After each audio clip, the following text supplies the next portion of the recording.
finally, a source of raw, real, and honest information on healthcare issues that matter most. Welcome to BS Free MD. From the latest medical information to how to stay sane as a doctor or a patient, no subject is taboo, no BS is allowed. Now, let's welcome your hosts, Doctors May and Tim Hindmarsh. All right, welcome back, everybody, to another episode of BS Free MD. And today we have a special guest with us, like all of our guests who are special, Dr. Kevin Stillwagon. He is not only a chiropractor, but also a former airline pilot. Initially licensed as a chiropractor in Florida and Pennsylvania. Back since the 80s, he's been a staunch advocate for medical freedom. He self-published a book in 1984 highlighting the dangers of vaccines. Can't wait to get into that. And after becoming an airline pilot in 1987, he continued his career until 2020 when he refused to wear a mask, face mask, as part of his uniform and was forced to retire. Since then, he's been vocal against mandatory masks and vaccines, speaking out at school boards, county commission meetings, and freedom rallies. And he's also the vice president of usfreedomflyers.org. Welcome to the show, Dr. Stillwagon. Pleasure to have be on your show. I watched your show with Dr. Paul Thomas, and I thought, man, you guys are so much fun to talk to. So this should be fun today. Yeah, well, we hope so, and very informative. So tell us, just in brief background, how did you get these two different careers? I mean, this is pretty fascinating. You know, that takes a long time to become a chiropractor, and then the skill set to maintain those skills, and then airline captain. Yeah, let's just do that.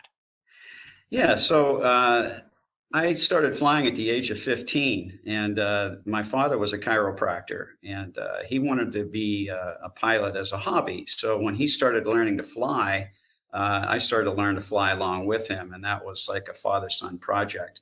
And I really wanted to be an airline pilot, and he wanted me to be a chiropractor. So I figured that I could do both. And I did do both. And I practiced full time for about 7 years. And then I started to do both jobs at the same time. And there are ways that you can do that by adjusting your schedule as an airline. A lot of people don't understand how that works, but as a flight crew member, you can adjust your schedule to work as hard as you want or as little as you want. And so I was adjusting my schedule down to spend less time, in the cockpit and more time in the office. And then as things moved along, I was having more fun, in the cockpit than I was in the office environment. And so I just decided to make a shift, and I let my license as a chiropractor expire, and just decided to stick full time with the airlines. And so I've got over 33 years of airline flying experience. That's quite a lot. And I've seen a lot of things happen over the years that have affected aviation safety, particularly since the illegal mandate of the shot that went into pilots and flight attendants and air traffic controllers and mechanics. Yeah, so we can talk about that for sure. I just find it fascinating that you have someone with a medical background then that gets into aviation. And I think that's just the perfect background and segue, especially with what's gone on over the years. And like you said, with the vaccines, the illegal mandates, for you to have that. I mean, did you know anybody else in your career, like in aviation, that had a medical background that, had facts, data that was standing up? Yeah, I did. Kind of alone. Yeah. I did. In fact, I was walking down the concourse one day, and I saw another pilot walking towards me in uniform, and we kind of looked at each other and pointed to each other and like, I know you. And we started naming different airlines that we'd been at, and he kept saying, no, that's not it. He said it was Palmer College of Chiropractic. So we were classmates at Palmer College. So I'm not the only one that did this. I've run across several medical doctors that have done it. several dentists that have done it, and many attorneys that have done it. So it's not unusual for an airline pilot to have two separate careers. Yeah. Huh. Who knew? It's funny because I'm just thinking, but my situation is flipped. So my dad was not an airline pilot, but he was a bush pilot who actually did all kinds of stuff and was certified and looked at going into commercial aviation. But I thought about it because I love flying, and of course they're like, no, you're not going to make any money in it. That was back in the day. Just go into medicine, and there I stayed. And then the older I got and thought about it, I'm like, I'm getting too old for this. So my career would be cut short. Anyways, enough about my stuff. So let's get into when you first published the book back in '84 about the dangers of vaccines. What sparked your interest then for writing that, and some of the key things that you kind of highlighted in your book? Yeah. So one of the things that my father really wanted me to do was to engage the public in education on natural health and the dangers of vaccines. And so, I'm your classic anti-vaxxer. I've never been vaccinated for anything ever in my life, and I have been all over the world. Apparently to countries that supposedly require vaccines, they don't. I've been able to move in and out of those countries freely with no problem. So yeah, I'm an anti-vaxxer. And so I was trying to, convey to the public the dangers of vaccines and not to vaccinate your children, and showing them how to get out of vaccinating your children by using religious exemptions or medical exemptions if necessary. And I found that people, were not really wanting to hear that. They wanted to put the medical doctor up on a pedestal, and they've got way more education than I do. They know more than I do. They know what's best for me and my children. So I'm going to go with them. Now, that wasn't all of the people, but that was many of them. So I became very frustrated, and I decided to write a book all about it. And I cover all of the childhood vaccines. And I also talk a lot about the dangers of losing medical freedom, which I saw was probably going to happen. And indeed, it did happen. So I was kind of way out ahead of the curve on that one in 1984. And, that was even before the act of 1986, where they gave vaccine manufacturers liability protection against any injury. So I'm finding that, now that with this I would say revolution of talking about vaccines, their effectiveness versus the potential harms, and everything out there in the social media world, what it seems to come up against, because I think back to how we grew up, we got a few vaccines back in the 60s, but I don't know, Tim, I had all the childhood illnesses anyway, from chickenpox, measles, mumps, the whole bit, and knew other kids that got them, didn't know of anybody that had any horrendous outcomes. But in talking with lay people that aren't even in the medical world, but even people that are, there's this big freak out fear that their child will be the one that gets a childhood illness with a complication, and it'll be devastating, and therefore the risk is not worth it. Yet they seem to think that vaccines are these fail-safe wonder injections that will protect them from their child having a rare complication of measles or something. And so that's a major hurdle to overcome. And the problem is the lie is so believable, and people actually want to believe the lie. And it's so easy to believe that here, all you got to do is inject this stuff into your body. It will make antibodies. It does. And the antibodies will protect you. They don't. And that's the part that is my job to educate people on. And, people are starting to wake up to this. The first part of it is that these antibodies will protect you from getting infected. Well, we saw what happened with the COVID shot. And even publicly, Deborah Birx and Tony Fauci had to both admit that, no, this shot will not protect you from becoming infected. If you get the shot, you can still get infected. And yes, you can still spread it to others. And the biological reason for that is very simple.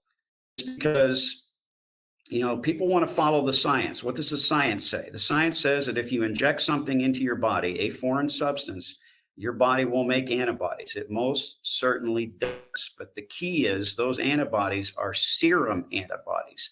They're always inside of you. They're circulating in your blood and in your lymph. They cannot prevent something from getting inside of you. That infection. Anything that crosses the epithelial barrier that separates the inside of you from the outside, once that happens, you are infected. The antibodies are there to react to the infection. They cannot prevent the infection. So I think most people now understand that. But really, the part that people need to understand is that the antibodies cannot prevent the illness from getting worse. They can't do that either. And the reason is because the antibodies that are created from these shots called vaccines, they are not full coverage antibodies. The only way that you can get full protective coverage of antibodies is to have a natural infection. It's got to come through the epithelial barrier so that the cells that guard the barrier can experience the whole thing, whatever it is, all of it. And by doing so, they train the T cells, and the T cells are what gives you memory for the future infection. And the T cells are also what trains the B cells to make those well-rounded, full coverage antibodies. So here's the problem that most people don't get. When you inject something into your body, okay, there is an immune reaction. And what happens is B cells, the cells that actually make the antibody, they can actually detect what was injected, and they will react immediately to that and start creating antibodies against it. But they're suboptimal antibodies. They're not the complete antibody that would be necessary to protect you. The well-rounded antibodies come from the T cells, and the T cells absolutely cannot detect or see or react to something that is injected into you at all. They can't do that. They have to be presented with chopped up pieces of whatever that was. And that happens through what are called antigen presenting cells. And one of those antigen presenting cells is called a dendritic cell. And the dendritic cell can, in fact, detect what was injected. It chops it up into smaller pieces. It presents that to the T cell, and then the T cell will help the B cell to form a perfect antibody against it. So the problem is when you inject something into your body, a foreign substance, it's called an antigen. And when you inject too much of this stuff, the cells will react to it immediately and start cranking out suboptimal antibodies. Those suboptimal antibodies can be dangerous. And the reason is because all antibodies are shaped like the letter Y. The Y end is the business end. That's what's going to attach to the antigen, whatever it is. It could be, an infection that you got, or a bioweapon of some sort, or something that was injected into your body. The Y end is what attaches to that antigen. But if that antibody, that Y-shaped antibody, is suboptimal, the exposed tail of the Y, which is the signaling end, that's the end that tells the immune system what to do with what's attached to the business end. And the whole thing is called the antigen-antibody complex. You see, it's the antigen and the antibody attached together as one thing. But the signaling end is that exposed tail of the Y.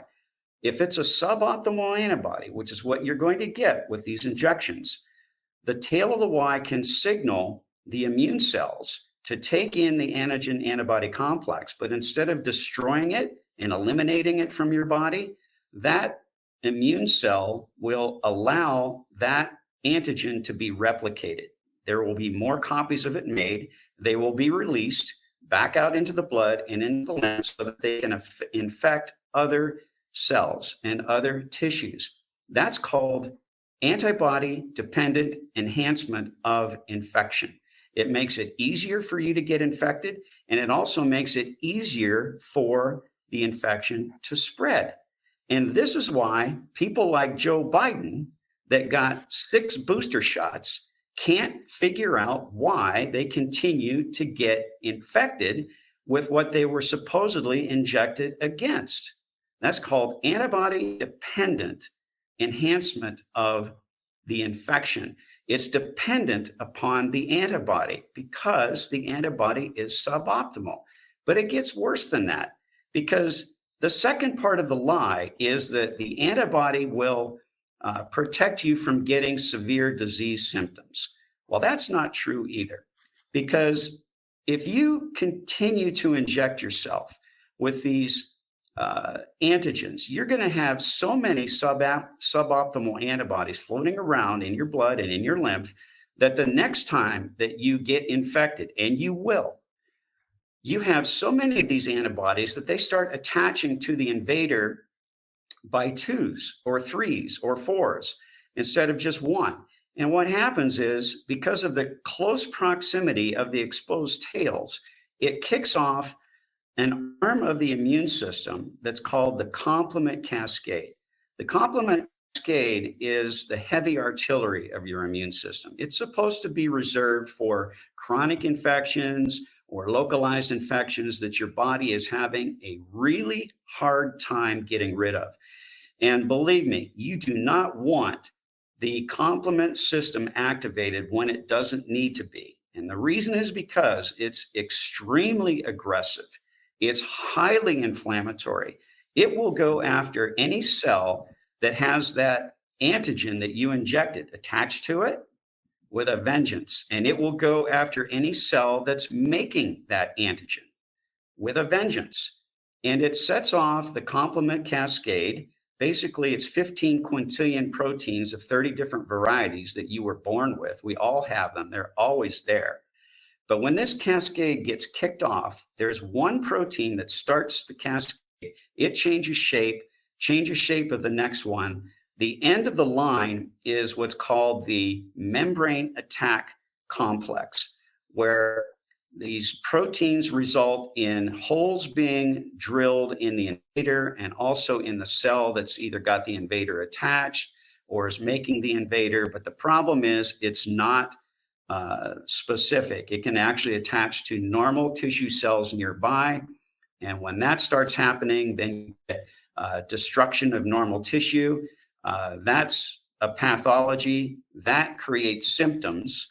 And depending upon where this happens, the symptoms can vary. If it happens in the heart, for example, it's going to be myocarditis.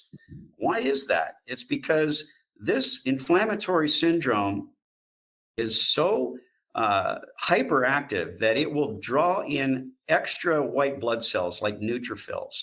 And neutrophils are highly toxic. They secrete all kinds of toxic chemicals to help destroy whatever is near that invader. And so it creates a lot of extra swelling and extra inflammation. Well, that's what myocarditis is. But the problem is this can also happen systemically all through the body. And when that happens, they have a special name for it. It's called MIS. That stands for multi-inflammatory syndrome. And then they put a letter on the end of that, either an A, indicating that it happens in adults, or a C, indicating that it happens in children. And you guys know as well as I do that this product has been injected into perfectly healthy children, and it has resulted in multi-inflammatory syndrome, and it's deadly, and these children have died for no reason at all. So this shot. Go ahead. I was going to say, while you were talking, of course, that's the first thing I think of. The whole struggle is that the experts, the talking heads out there, blame the virus for causing that because of the infection with COVID is causing, the multi-inflammatory syndrome, the myocarditis, and therefore, they say with having the immunity will protect you from it getting that bad, and that's what people buy into. So, how does someone decide which side to listen to? Is it the virus causing it?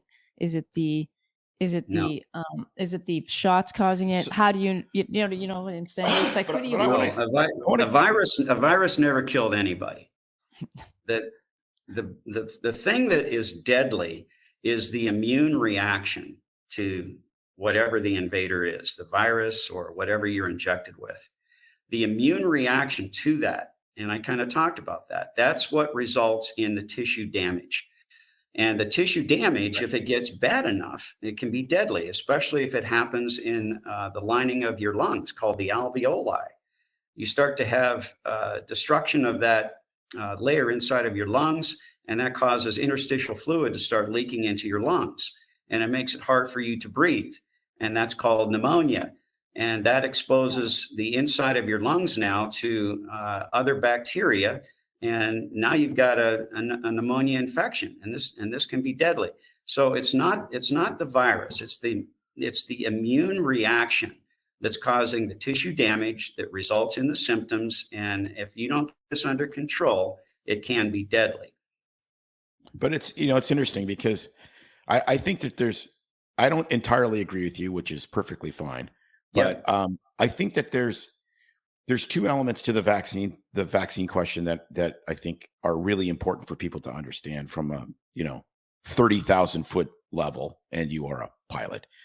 Number one is there's the virus itself that you're vaccinating against. That's critical.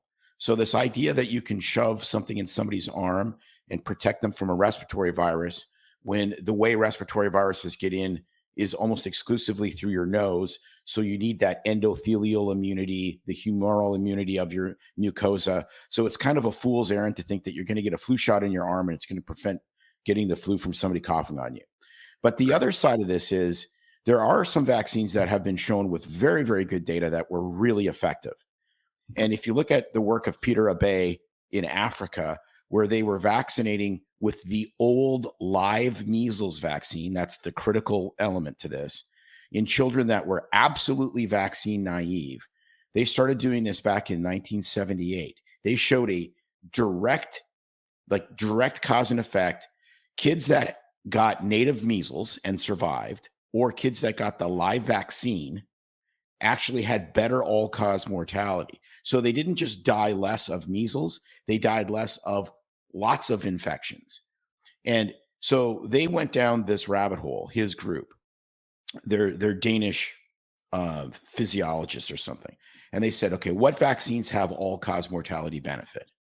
And the only three they could show were live measles, oral polio, which makes sense because oral polio actually gives you immunity to where polio comes in because you eat polio, and the BCG vaccine, which hasn't been given in North America for probably 70 years. So the thing that was interesting, though, where my head exploded, was all three of these vaccines haven't been on the childhood vaccination schedule for decades. And then you go down what are we doing with the childhood vaccines now?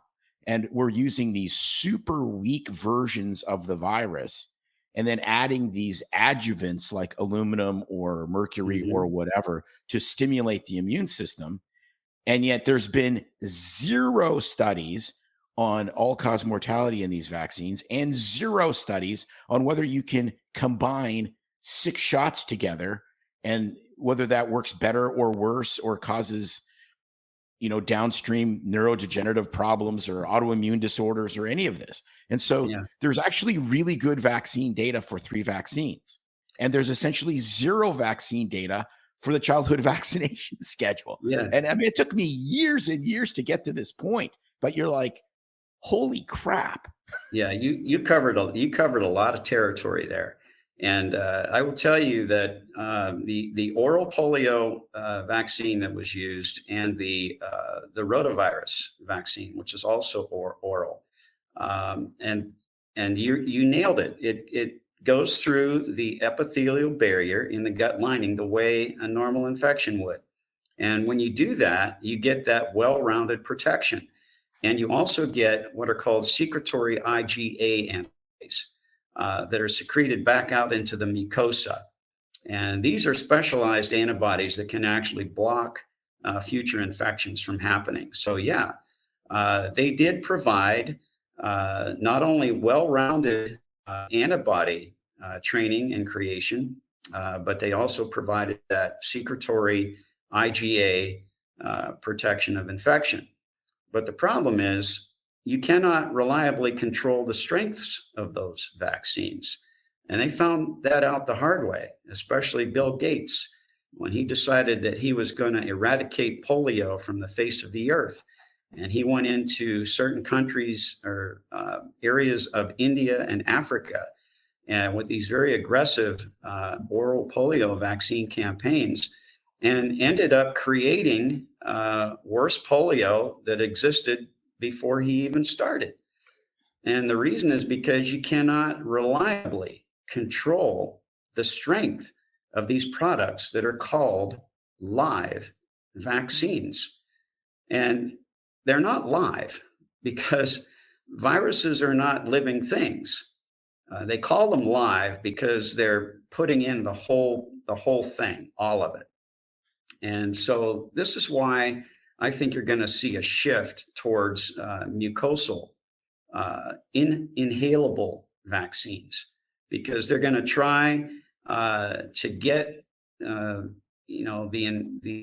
antigen through the epithelial barrier, through the nasal lining or through the upper respiratory lining, so that it will create these secretory IgA antibodies to give you protection of a future infection. That makes sense, but the only way that they're going to be able to do that is by using the entire virus, the whole thing. You can't just use a little piece of it because, and I heard you talk about this, Tim, when you talk about original antigenic sin, because you're gonna train those T cells, which are going to first experience what's coming through that epithelial barrier. And if they're not seeing the whole thing, if they're only seeing just a little piece of it, and that little piece gets changed by future mutations, then you're not going to have that protection anymore. It won't be there because you've trained your T cells to be looking for the wrong thing. They're looking for what's being injected or inhaled through the lining, not the real thing. That's a significant problem that they're going to have to overcome. So again, the only way that you can get that full, well-rounded protection is by experiencing that natural infection. But people are afraid of that. And, May, you mentioned it. People are scared to death. They hear polio and they immediately think, oh my gosh, my kid is going to be the one who's going to end up, in crutches. But I will tell you that if you look on the CDC website, and it's also in the World Health Organization records on a polio infection, 70% of all polio infections, and I'm talking a real infection where the virus got through the epithelial barrier and it is now in you, in your blood and in your lymph. 70% of those infections are completely asymptomatic, no symptoms whatsoever. 24% of them are going to have symptoms of the common cold. 4% are going to have what's called temporary flaccid paralysis, right, which looks scary, but it totally resolves itself and it goes away within about 5 to 7 days. Less than 1% are going to develop the lasting paralysis. Less than 1%. And what kind of people get that? Well, it's the people that have immunosuppression. And what does it say right in the vaccine package insert? Do not give this product to a person who is immunosuppressed. Why? Because it's going to provoke the disease that it's trying to prevent. Does that make sense? Yep. Their immune system can't handle it. So it's not strong enough. So what are we doing as a society? We're going out and we are supposedly vaccinating or artificially immunizing the healthy ones, trying to prevent an illness from occurring in the weak ones. It doesn't work. Doesn't work that way. What we should be doing is helping the people that are immunosuppressed bulk their immune system so that they have that protection. And if you do get infected, and I don't care what the disease is, and it can be a really, really scary one, it's still treatable with palliative supportive care. It's still treatable. Well, it's We're back. better off treating and people that experience these infections and are not handling them properly than injecting something that puts their immune system at risk, especially with the adjuvants that you mentioned, which are highly But what's really crazy is, we started doing all this stuff, 75 years ago or whatever. And then you look at, okay, like the tetanus shot. Well, the key to tetanus is early diagnosis, which is a challenge because tetanus can be hard. It's kind of masks itself before it presents as full-blown tetanus. But you can treat it with antibiotics. I mean, right. That's the reality. Pertussis is the one that's really puzzles me because we've been giving all this pertussis vaccine and there's still pertussis outbreaks. But again, you have to diagnose it. If you diagnose it, it's really easy to treat. It's fabulously easy to treat in children that aren't infants and adults because it's a Z-Pack, for God's sake, and they're better. And so, I mean, there's this kind of overblown fear porn that just gets crazy. Yeah. But I want to take the fear porn to the next level, which is the mask issue with COVID and how you somehow just said, I've had this multi-decade career as an airline pilot, and I was willing to say this is a hill I'm going to die on. Like, so tell us that story because I find that incredibly fascinating. Yeah, I just, I learned early in my training, and you did too, that a face mask, a surgical face mask, or a cloth face mask cannot stop an upper respiratory infection. It's absolutely possible. It's designed to trap droplets. And people say, well, it's good. It traps droplets. Well, that's exactly the problem. When you trap droplets in a mask and you're wearing that mask for an extended period of time, and that's what they wanted people to do. They wanted to wear these things for, 5 hours on a coast-to-coast flight. You're continuously building up other pathogens in those droplets. You're exposed to all kinds of things all day long. It's estimated that we all inhale about 100 million various viruses every single day, whether you're wearing a mask or not. You can't stop that from happening any more than you can stop the ocean tides. And so you're starting to trap other types of bacteria, other viruses, spores, pollens, fungus, you name it, it all gets trapped in the droplets. And what are you doing? By continuously wearing that mask for hours and hours and hours, you're constantly exposing your upper respiratory tract to more potential invaders. You're making yourself about 13 times more likely to develop an upper respiratory infection of any kind just by wearing a mask. And there were studies that were done on that in a hospital environment. So yeah, the whole idea was just ridiculous.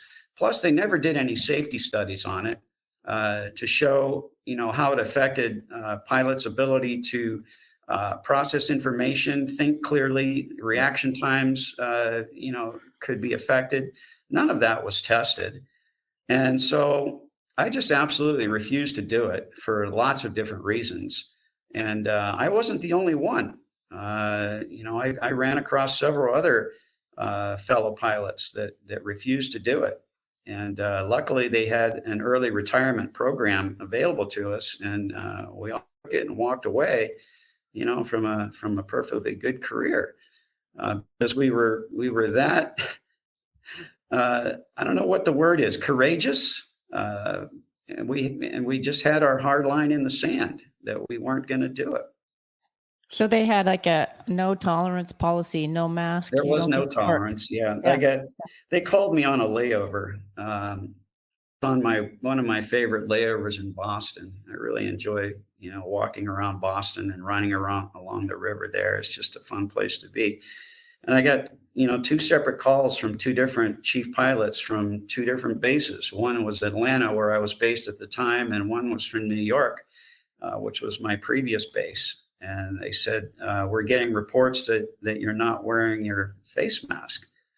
I said, that's right. I will not wear that thing. And they said, well, you have to wear it as part of your uniform. And I said, well, I'm just not going to do it. And I gave them all the medical reasons why. And they listened, and they said, you know what, you're probably right, and you've got the medical training.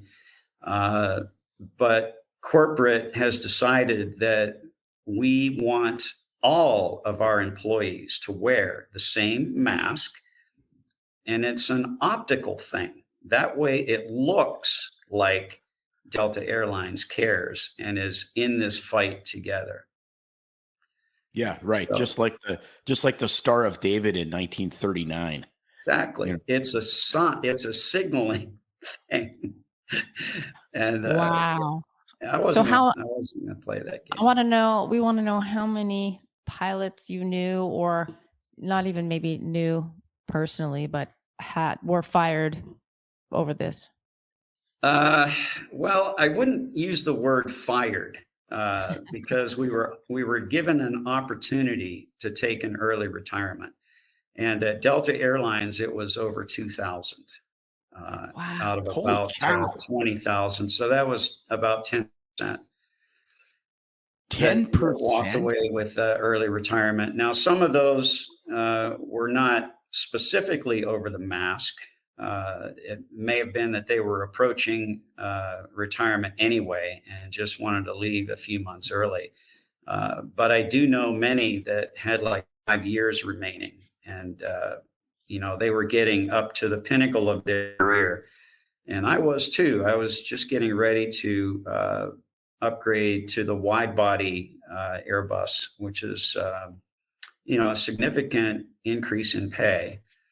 And so, I walked away from that, and a lot of other pilots did as well. And I knew damn well that a mandated shot was going to come really closely after that. And it most certainly did. And so I started to speak about it right away at, school board meetings and county commissioner meetings. And some of my rants got pretty viral on the internet, and I just kept it going, and I still speak out, and I will never stop, because they're going to try this again. Hell yeah. They will. You'll see. So where did that moral courage come from? Like, were you the kid in school that, was like hard to discipline? Did you go to the principal's office all the time? Were you the ultra like you? I didn't go to the, like, where did this come from? Because I find it fascinating, because we see people's courage. Everyone thinks that if they were in 1939 Germany, they would be the one with Anne Frank in their attic, when in reality, they would be the one beating the pots and pans at their front door, getting the Gestapo to haul her ass out of the attic. That's the reality that we live in. And I was at work yesterday, and you see these people, and they come in, and it's like, my son has COVID. I now have the symptoms. I'm like, well, then you probably have COVID. I mean, that's common sense. But I just got a shot last week. So you're on shot 6, 7, or 8. And I just sat there and I go, like, where is the common sense? Like, this clearly doesn't work. So even if you completely believe that it worked for a short time, or it keeps people out of the hospital, if you're an otherwise healthy person, why would you keep exposing yourself to something that clearly doesn't do what it's supposed to do? Let him answer the first question. We want to know if he's a rebel. Yeah, Were you a rebel? They want to believe the lie. That's the problem. Yeah, and exactly. my job is to convince people that it is a lie and how to see through that. But anyway, where did the courage come from? I think it's in my DNA. I did a lot of family history on my family, and especially on my father's side. And it goes way back. And my family originally came over from Germany in the 1700s, right before the Revolutionary War. And all of my ancestors signed up to be in the Revolutionary War, and just valiantly fought for freedom. And it continued, in every war that happened after that. I had close relatives that absolutely, wouldn't tolerate loss of freedom. And so I think that's kind of where it comes from. I value my freedom. I like, freedom to do what I want, freedom to choose. And I think everybody should, continue to have those freedoms, including shots. If you want to go out and get a shot or 5 or 6, go for it. But I want to put a little caveat on that. The product's got to be safe. This product absolutely is not safe. It's not safe. It shouldn't even be on the market. It's contaminated with all kinds of stuff. DNA, we found out, that can actually integrate into the human genome. And who knows what we're doing to future generations. We're not going to find out until years from now. That's a significant problem. Well, so, that's what happened with the polio vaccine. Say again?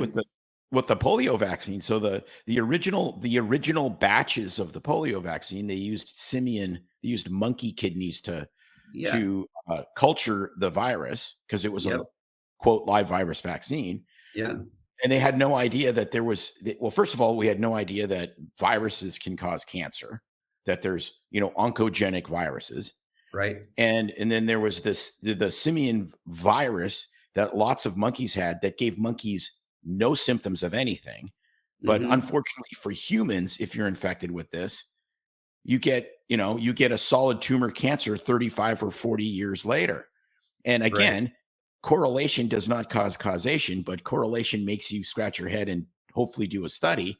You see all of these people that were vaccinated in the late 50s and early 60s. And then all of a sudden that demographic in the early 90s ends up with a spike in solid tumors. And you go, well, where did those come from? Well, obviously from, eating, not being vegan, obviously, right? Yeah.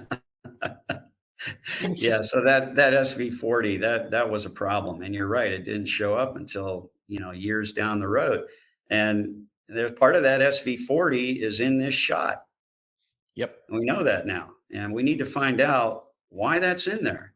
There's no reason for that to be in there. Why did they put that in there? It may have something to do with the fact that it can actually act as a chaperone to pull some of that genetic material directly into the nucleus of the cell. And then that's how it gets integrated into our genome. And is this being done on purpose? Kind of looks like it might be. There's certain elites, and this has been around since the early 70s, that think that there's way too many people on this planet. And they want to do whatever they can to limit the expansion of the population, which is against, what God said, be fruitful and multiply. And they're trying to do the exact opposite, all kinds of crazy ways. And these toxic vaccines is one way to do it for sure. Yeah. And they're killing people that are elderly with these shots, and they're also affecting fertility rates, and miscarriages are on the rise as well for people that get these shots. Mm-hmm. Let's talk a little bit about specifically in the aviation world with the mandated they're still mandating pilots get these now. Is that right? No. In fact, there were only 3 large airlines that I know of that absolutely mandated the shot for all employees. And that was United Airlines, Hawaiian Airlines, and Alaska Airlines. Delta Airlines never did technically mandate the shot for any of its existing employees. Same at American Airlines, same at Southwest Airlines. They didn't mandate it, but they strongly coerced it and encouraged it and enticed crew members to get it by giving them extra stuff, like extra money in their paycheck, lots of extra money. I'm talking thousands of dollars. Extra vacation days, extra days off during the month that you got the shot. And they illegally penalized pilots and flight attendants that did not get the shot by making them pay more for their health insurance. which is also illegal. And they got sued over that. So there is no more mandate for the COVID shot at any airline in the United States. And I verified that. I called all of the human resource departments of all of the airlines that are United States based. Nobody mandates that shot anymore. I don't know about worldwide. I didn't go that far, so it could be still mandated at some of the airlines. I know it is at some cruise lines, still mandate all of their employees to get the shot. And I think Windstar is one, which is a cruise line that I really enjoy cruising on, but they've still mandated all of their employees to get this stupid shot. As far as mandates at airlines, there are 2 airlines that do mandate a shot, and those are Delta Airlines and United Airlines. And the shot that they mandate all pilots get is the yellow fever shot. And I've been trying to fight that for years also, because that just absolutely makes no sense at all whatsoever. Doesn't make any sense. Now, is that regardless of where you're flying, or only for those flying in endemic? Really? Doesn't matter. Every pilot is required as part of their entrance qualifications as a new hire to get the shot. And if you are a current employee, you have to get the shot as well. So I fought that when I was at Delta Airlines, and I did not get that shot and almost lost my job over it. And that was a pretty stressful time, but I was able to make it through that. And I was showing other pilots how to avoid getting the shot as well if they didn't want to get it.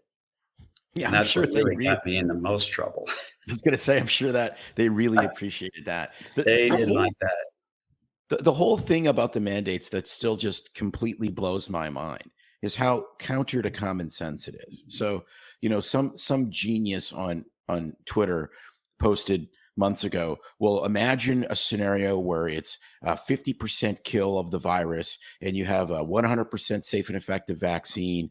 Would you still be against mandates? And I sit there and I go, of course I'd be against mandates, because if you had a medical intervention that takes 50% mortality to 0% mortality with no side effects in your mind game, then people would be stabbing their mother in the back of the head with a fork to get it. You wouldn't have to mandate it. The whole fact that you have to mandate anything tells you that people don't want it. You don't mandate iPhone usage. Yeah. You don't mandate having sex with your spouse. People want those things, so they do them voluntarily. Right. That's a sideline topic we won't get into. No, but that's what I'm saying. It's common sense. Like if the virus was as bad as they said, and the vaccine is as good as they said, there's no mandates needed. It's intuitive. That's what you do. Yeah. Yeah. But we're never going to get to that point. We're never going to have a shot that's going to give you that protection. You've got to experience the natural infection. And again, people are afraid of it. Here's one for you. Did you know that there's people running around right now that have never been vaccinated against rabies, but they have antibodies against rabies? Did you know that? Yeah. Yeah. Actually, I heard that not too long ago. So or read that recently. What does that mean? That means that people get exposed to the rabies virus and didn't even know it. Yep. They had a natural infection and they didn't even know it. Yeah. Isn't that crazy? Think about that. So when they say that, rabies has an almost 100% mortality rate, that's not true.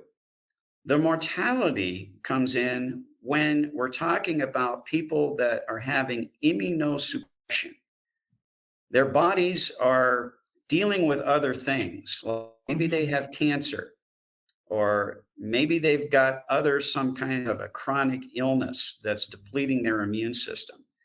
Right. And they're not able to come into harmony with it. That's the problem. That's where the high mortality is. And so they'll use those numbers to scare the daylights out of people, and they'll try it with bird flu. I guarantee you, they're already tossing around numbers of like 52 to 60% mortality rate. Have you heard that? Yeah, but that again, it's all I remember I was on a board of directors of a 7-hospital system years ago. And this was back in 2009 with H1N1, and everyone absolutely pooed their britches over that, right? And it ended up being nothing. And then they had an H1N1 vaccine that they had to pull off the market because it killed 50 people, and that was enough for them to pull it off the market. That was enough. Yeah. And then, but at any rate, so then we talked about avian flu. Well, it's all a theoretical problem, because if you get a H5N1 infection, it can have a super high mortality rate. The problem is that you have to get it from birds. So the only people that get infected are the people that have high exposure to birds. But they're like, well, if it ever transmits human to human, then we're screwed. And I'm like, yeah, but it's not going to do that, because it would have done that already in the last 19 gajillion years. It doesn't, because birds and again, if you really look at the numbers, if it gets to either a pandemic or an epidemic or whatever you want to call it, it's going to be exactly the same as what happened with COVID.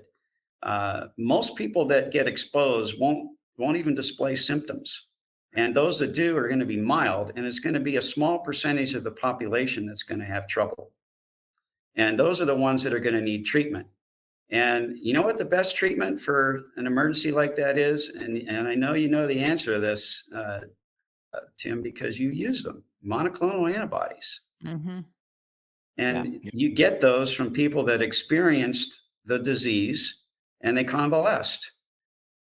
And you know what? The federal or the Department of Defense actually acknowledged this decades ago, and I wish I could find the document where they actually declared that the best countermeasure for any bioterrorism activity or toxin or bioweapon, the best is monoclonal antibodies.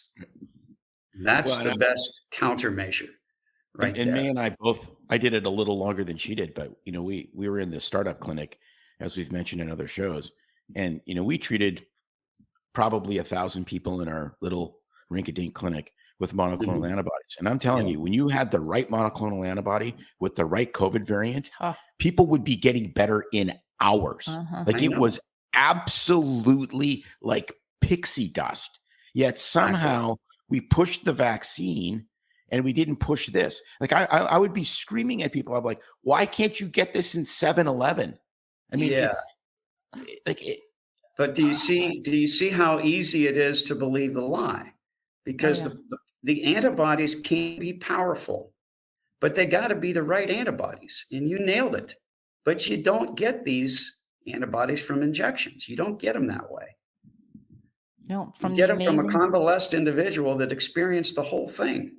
That's where you get. And they're so the amazing creation of the human body. No, but nothing can beat what the human body. The thing that's so frustrating though is from a genetic manufacturing perspective now, it's so easy. I mean, so virtually every new drug we make is not like a molecule; it's an antibody. We use monoclonal antibodies to produce drugs. Why? Because we've nailed that technology down, where you can find the receptor, genetically engineer an antibody that goes into that receptor, and then all you have to do is use a gigantic. They don't even use E. coli anymore. They use a yeast fermenter.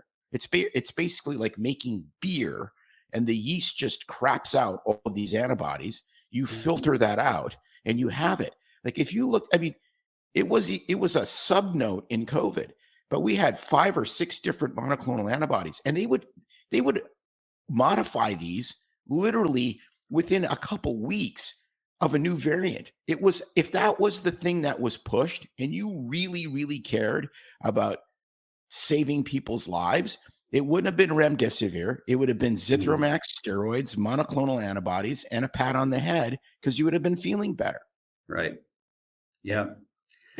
Yeah. So what are we doing now? Everybody's all excited about this new mRNA technology because they can rapidly change it. Right? You just mentioned the word rapid. We can do it like in a moment's notice. As long as we got the genetic sequence, We can make some modified RNA and stick it in a plasmid and feed it to E. coli, and they spit out this stuff by the billions. And then we're going to inject this into people to make the antigen, to make the protein. Well, what's the problem with that? The protein that they're making is biologically active. It's not like a protein that you eat or proteins that our bodies are making all of the time and secreting, and other cells willingly take those proteins in to use them for other purposes. No, these proteins are not like that. They are biologically active. That means that they attach to cellular receptors and just sit there blocking those receptors. When you have a natural infection, they use the same receptors, but that receptor is used by the cell to pull the entire virus particle inside of itself and decide what to do with it at that point. But no, these protein antigens that are created by this mRNA technology shot don't do that. They just sit on those receptors and block them. Well, what's the problem with that? Well, your immune system is going to react to that in a violent way, and it's going to destroy those cells. And that's where your tissue damage occurs. And that's where pathology occurs. And so these mRNA platform shots are going to create pathology every single time, every time. And it's going to vary from person to person. Why does it vary? Because number one, you can't tell where the tip of the needle is when they push the plunger. So that's going to be variable. Number two, you don't know if the mRNA that's in the shot is actually viable mRNA. It's got a shelf life. So some people are going to get injected with stuff that's not going to do anything. Plus, you've got cellular differences in people based on their pH. The way the mRNA technology works is your cell has to have a certain pH in order for that injectable liposome or lipid nanoparticle to open up and allow the mRNA to escape. Well, everybody's different. So some people that get injected with this stuff are going to make loads of it. And other people that get injected aren't going to make, quite so much of it. So there's so much variability involved here. And that's another problem as well. They're trying to fit everybody into the same mold, thinking that, just inject this and it'll make antibodies. It does. But, some people are going to get the wrong kind of antibodies or too many. Yeah, this is not a good concept. We need to get over it. I have had a thought a little while ago when you were talking about the airlines that have mandated the vaccine, and I'm curious if there's any data on what's happening. So that was Alaska, Hawaiian, and United Airlines. Yeah. So has there been any data or publications or just anecdotal evidence or anything you found or seen or heard about side effects in pilots or any of the air crew, whoever have to get this in those companies as far as untoward side effects? So according to union data that came out at Delta, American, and United, the incidence of pilots going out on long-term disability has increased by 3 times since the rollout of the shot. So 300%. I started looking into 3 times. I started looking into early pilot deaths and found that starting in January of 2021, there was a 40% increase in the incidence of pilots dying prior to the normal age of retirement, which is 65. There's a 40% increase in that happening. And that perfectly aligned with the rollout of the shot. And that also aligns with other actuarial data that came out of insurance companies showing the exact same numbers of the working age group, 18 to 65. There was a 40% increase in all-cause mortality. So there's a temporal association to the shot there, that's for sure. So another problem is increased incidence of incapacitation, pilots incapacitated in the cockpit. There's been an indication that has been on the rise as well. The FAA keeps a database. It's called the incapacitation data registry, and they've been keeping this running since 1993, but they stopped it in 2022. They stopped tracking pilot incapacitations in the United States in 2022. Why did they do that? We need to find out. I did a quick search on the internet, and they said that the reasons were 3 reasons. The first reason was there was no funding or personnel to keep it going. Well, that sounds like a lie to me. Number 2, they said that the way that the incapacitations were being reported was too variable, and it left too many gaps and too many inconsistencies. My gut feeling is that they were increasing. They were significantly on the rise, is what I think is happening. Can you define for us incapacitations in the cockpit? Yeah, so because, pilots a lot of people think drunk or falling asleep at the wheel.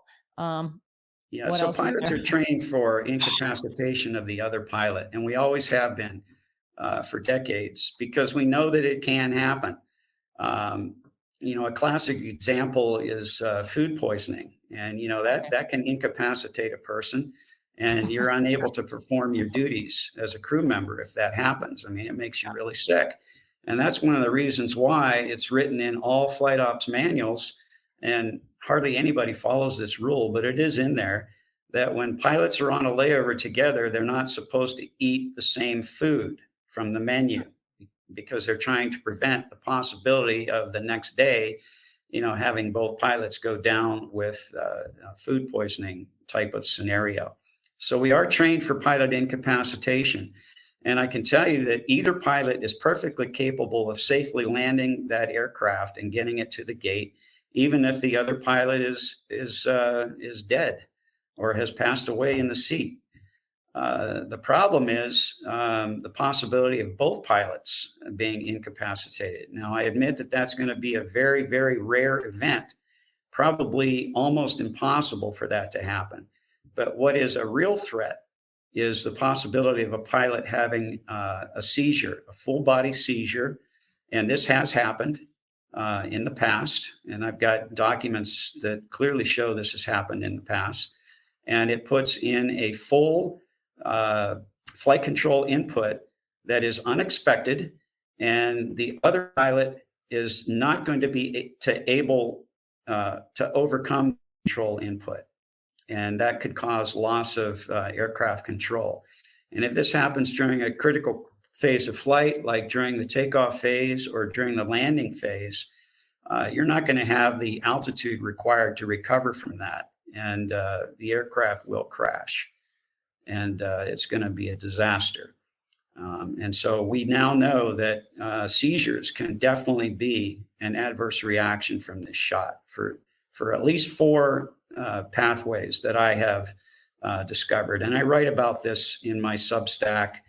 And I think I gave you my Substack address, and also on my Rumble channel.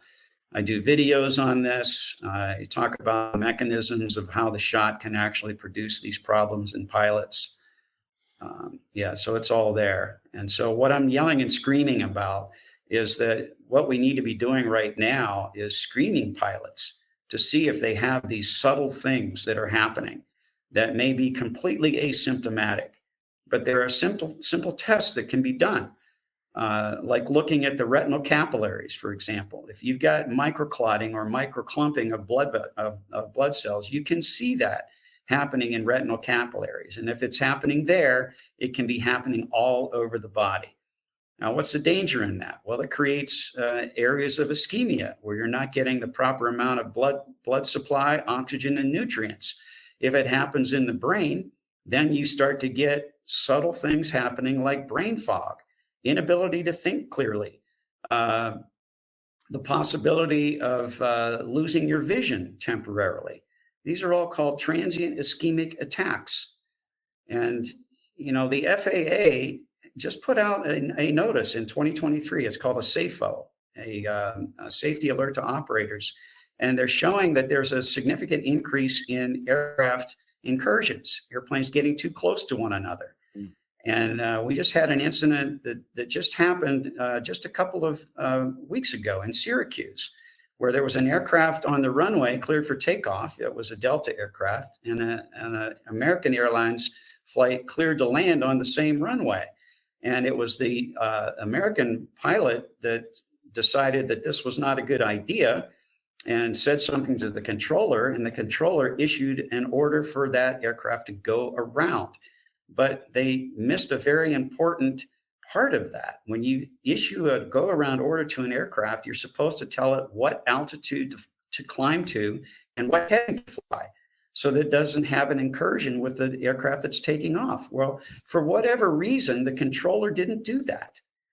So this needs to be investigated. This is unacceptable. You know, was it brain fog? Was it inexperience of the controller? Was it a DEI issue? We need to get to the bottom of it. We need to know, did that controller get the shot or not? The FAA, they don't even care at this point. That's a problem.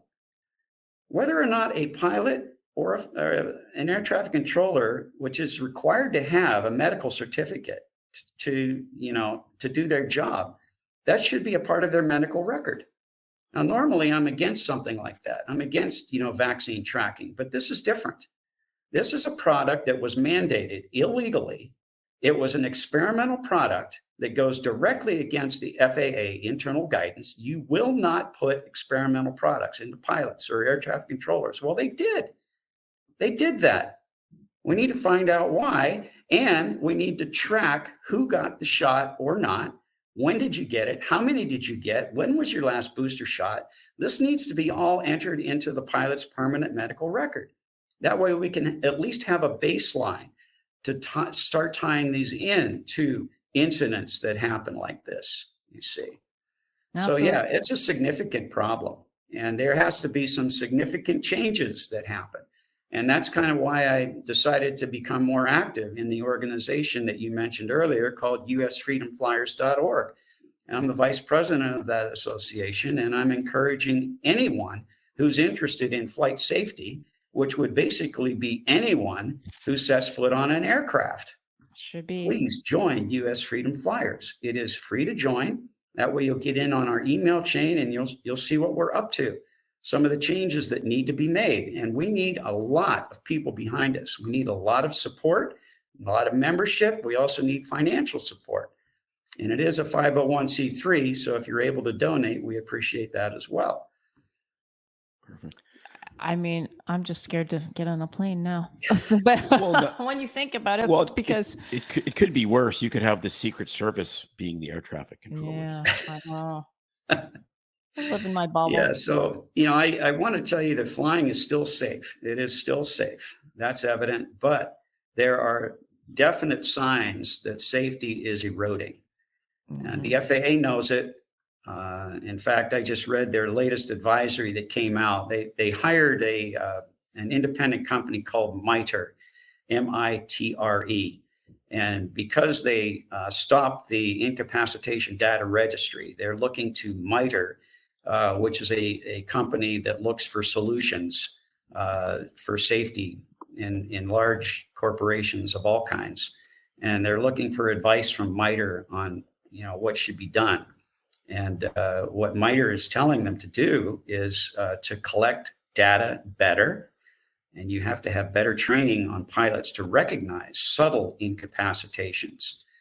And, a subtle incapacitation can be a pilot, just spacing out for a couple of minutes.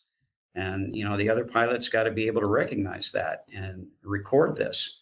And it's all got to be, recorded, and records got to be kept on this. And there has to be partnerships with airlines so that they can keep better track of this. Yeah. Any type of a pilot incapacitation that happens is supposed to be reported to the National Transportation Safety Board. And it's written in the rules that they're supposed to do that within 2 to 3 hours after the aircraft lands. Well, the problem is some airlines aren't doing that. They're not following the rules. So there's got to be some oversight here as well. So yeah, significant changes need to be made, or we're setting ourselves up for a disaster. Absolutely. People should be concerned. They think of their doctor not, being sharp. It's the end of the day and they're tired when they're doing their major surgery case. And I'm thinking, yeah, but that's one person that's affected, which is you on the operating table. Whereas in the air, you have the ability to affect hundreds of people at once. It was so funny because when I was on the parent board of this corporation, and the CEO would talk about how we need to be more like the airline industry. Mm-hmm. And I said, okay, you can be like the airline industry in the OR, like where you flag the person's leg that's going to have surgery and you do double checks and you have checklists. I said, you can't do that in an emergency room. It doesn't work like that. It's in a completely different environment.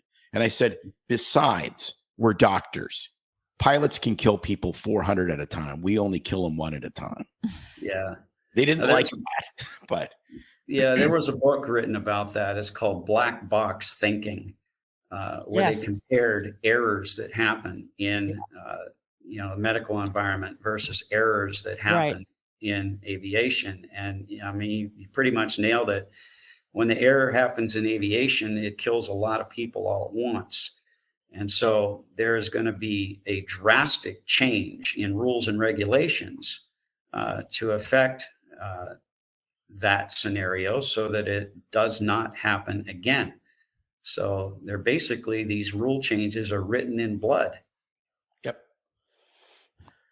All right. Well, we will definitely encourage people to check out the website, which is it's usfreedomflyers.org, correct? Mm-hmm. And put that in our show notes as well. Any other links or yeah, I would encourage people to take a look at my Substack. It's Dr. Kevin Stillwagon .substack.com, and I talk about a lot of the issues that we just talked about. And we're not going to talk about this right now, but people always ask me about chemtrails, so I cover that extensively in one of my that'd be another show for another day. So I talk about that in my Substack. And I also have a Rumble channel. If you just go to rumble.com and type in my name, Kevin Stillwagon, all is one word, I've got a lot of educational videos out there that talk about the immune system, how it works, where the natural protection of infection actually resides. Talk a lot about the dangers of vaccines. It's all there. It's all educational. I don't sell anything. It's all free to look at, including my Substack. And the book that you mentioned that I wrote back in 1984, that's actually republished on my Substack. You can read it chapter by chapter for free.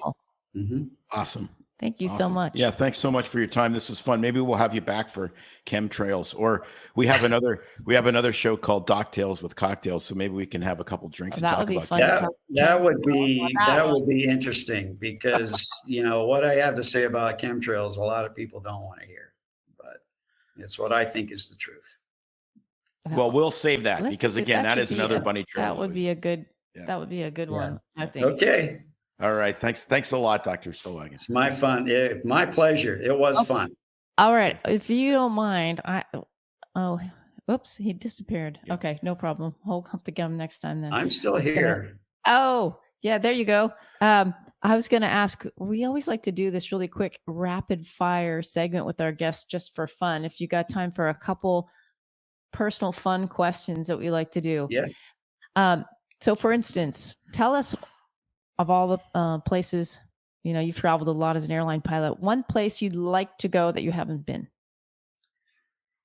A place that I'd like to go that I haven't been. The South Pole. And I want to actually fly over the South Pole. I want to take a private jet from Ushuaia, which is on the tip of South America, and I'm going to fly it in a direct line to Perth, Australia. It's about a 10-hour flight. It goes directly over the South Pole. And I'm going to film the whole thing, flying over water, over land, headed directly south, over the South Pole. The compass spins and heads directly north. And then you fly over water again, and then you land in Perth, Australia. And that will settle it once and for all. The Earth is not flat. I Yes. love it. I love it. That's excellent. Yeah, that sounds like that would be I'm going to do it. that would be a great charter. You could make that. I think you could get some rich guys to pay for that and make it. I'm already working on it. How about this? Well, might let not us be know. this That might would be not be so a fun. fast rapid fire question, but any crazy memorable experience as a pilot? Yeah. My most memorable, I think, is flying inside of the Aurora Borealis. Oh wow, And, yes. that was actually very close to the North Pole. And that was an incredible experience. Yeah. I mean, never forget that. we grew up in Canada and we experienced them a lot, but I never would think about flying through them. Does it do anything to instruments? No, but you can look, the windows in the cockpit are curved, so you can kind of look up and it looks like it goes on forever. And then you look down and it looks like it's literally touching the surface of the earth. And when you look forward, it's like you're flying through this multicolored curtain. Unbelievably beautiful. Yeah. Just like you're literally going through one of those kaleidoscope things thing. of life. Oh yeah, that would be amazing. Favorite book you've read recently? I got to tell you, I used to read books all the time when I was commuting as an airline pilot. You can't read when you're in the cockpit, but when you're commuting back and forth to work, and I used to read a lot of novels in the back, but I haven't done that in a very, very long time. Most of my reading now is all reading medical journals on PubMed and recent research on what's going on with this shot and mRNA platforms. And it sounds boring, but it's interesting to me. And that's my thing. That's what I do. I take all that complicated information and I try to boil it down into easy to understand language and put it on my Substack and Rumble. So that's kind of what I do now. Well, thank you. I miss reading those novels though. That was fun. Yeah. Everybody's brain needs to escape. I think James Patterson was probably my favorite author that I would read. Awesome. Well, thanks again for being here. We'll let you go now officially, and we'll put the links up for the show. And I can hardly wait to do the chemtrails, so we will reach out to you on that. Okay. All right. All right, you guys. Yeah, we'll have a real studio, hopefully finished here in the next 2.5 to 3 months. And if we do, we'll have you down because I will do that. I will definitely drive to Sarasota and do it live in your studio. Yeah, that'd be a blast. Perfect. Yeah. It's no secret that medicine is a bit uptight. That's why Tim and I created BS Free MD to mix things up a little and have fun in the process. Besides, we are having these exact same discussions all the time, so we thought we might as well invite everyone to the party. If you really like us, you can get plenty more and maybe see one of Tim's cool tattoos on our Instagram or Facebook pages at BS Free MD. See you next time.